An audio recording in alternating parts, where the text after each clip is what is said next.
दोस्तों नमस्कार। मैं के पनगोत्रा एक बार फिर आपसे मुखातिब। आप पनगोत्रा कंसेप्ट के साथ हैं।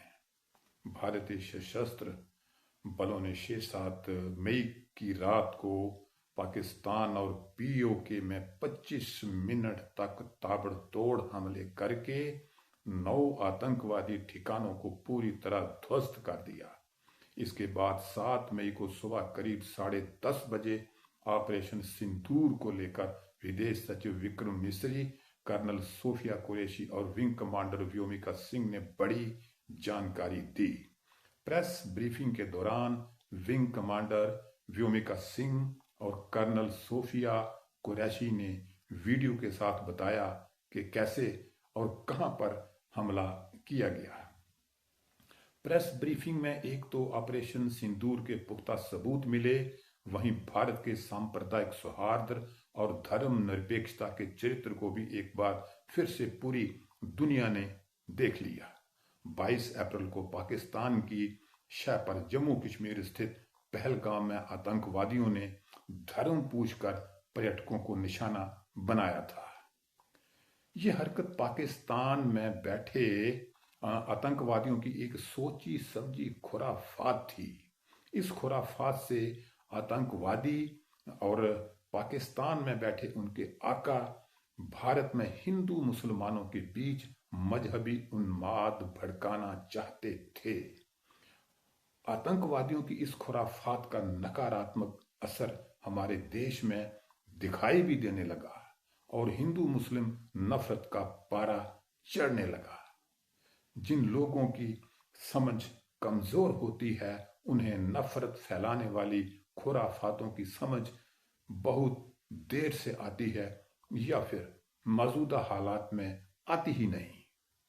लेकिन फिर भी हमारे राजनेताओं और सैन्य नेतृत्व की दूरदर्शिता, कूटनीतिक और भारत के सामाजिक ताने बाने की समझ का परिणाम है कि पहलगाम में पर्यटकों की हृदय विदारक हत्या के बाद पीओके और पाकिस्तानी पंजाब में ध्वस्त हुई 9 आतंकी फैक्ट्रियों को लेकर हुई प्रेस ब्रीफिंग के लिए कर्नल सोफिया कुरैशी और विंग कमांडर व्योमिका सिंह को प्रेस ब्रीफिंग के लिए नियुक्त किया गया। कर्नल सोफिया और विंग कमांडर व्योमिका सिंह की प्रेस ब्रीफिंग के लिए नियुक्ति ने पूरी दुनिया में भारत के यूनिटी इन डाइवर्सिटी के सौहार्दपूर्ण वातावरण के संदेश को उजागर किया। भारत की सांप्रदायिक और सांस्कृतिक एकता के इसी संदेश को पहलगाम में शहीद हुए लेफ्टिनेंट विनय नरवाल की पत्नी हिमांशी नरवाल दे रही थी। 1 मई को हिमांशी ने कहा था, घटना के बाद लोग जिस तरह से मुस्लिम और कश्मीरियों के खिलाफ बोल रहे हैं वो नहीं होना चाहिए।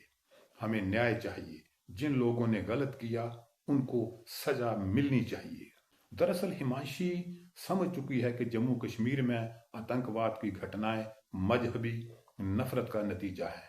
बताते चलें कि कश्मीरी पंडितों का घाटी से निष्कासन भी मजहबी नफरत का नतीजा है। बयान के बाद हिमांशी को अपशब्द भी कहे गए, उन्हें गोली मारने की बात भी कही गई।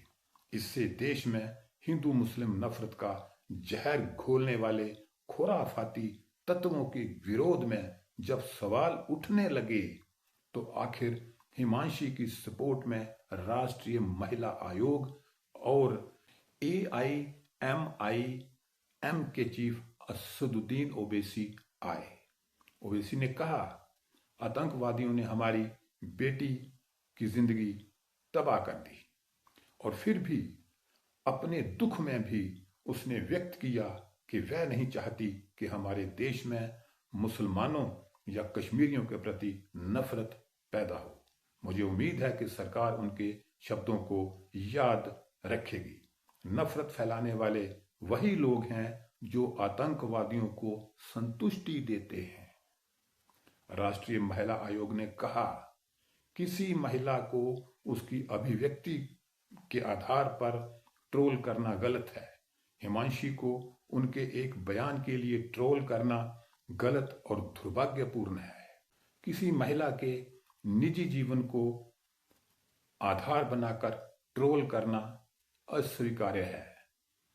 कुल जमा कहने का भाव ये है कि प्रेस ब्रीफिंग में कर्नल सोफिया कुरैशी और विंग कमांडर व्योमिका सिंह ने सिर्फ पाकिस्तान और पीओके में आतंकी फैक्ट्रियों को ध्वस्त करने के जिंदा सबूत ही नहीं दिए, बल्कि दुनिया और खासकर पाकिस्तान को एक बार फिर भारत की कौमी एकता की पहचान भी करवा दी। ऑपरेशन सिंदूर अभी जारी है, अगली बार किसी और मुद्दे के साथ। जय हिंद।